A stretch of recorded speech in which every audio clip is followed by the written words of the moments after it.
subaxa hiirtii hore ayuu kacay uu raadsado risaq isaga ku filan ama cunto uu cuno. waxaad moodaa inuu yara foofol dhaqanayo oo farxalanayo.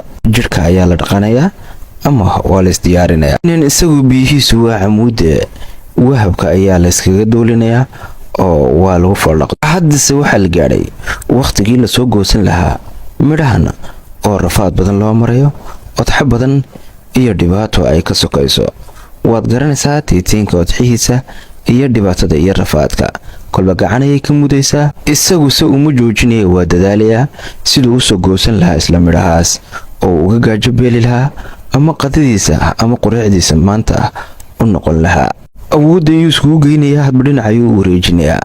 subxaan allah, ilaahay ayaa ku ilhaamiyey inuu sidan oo kale u goosan karo. halkan hadduu sii joogo ku cuno waxaa dhici karta in uu haad kale ama shimbir kale timaado oo ay isaga dhanba cunto. hadda waa la goostay oo waa lagu guulaystay, laakiinse dhibaato iyo rafaad ayaa loo marayaa oo odxaha geedkani waa kuwa xanuun badan. hadda waxaa la gaadhay waqtigu si tartiiba u cuni lahaa ama uu qadadiisa maanta uu ku raaxaysanin lahaa. waa cashar aad u qurux badan.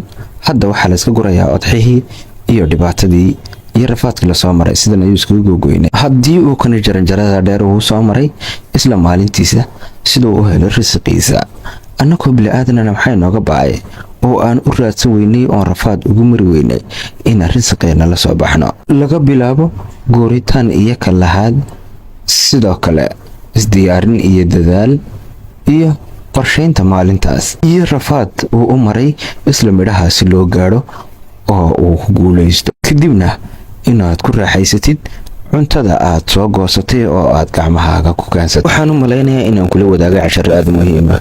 la sheergara walaalahaaga kale. mahadsan.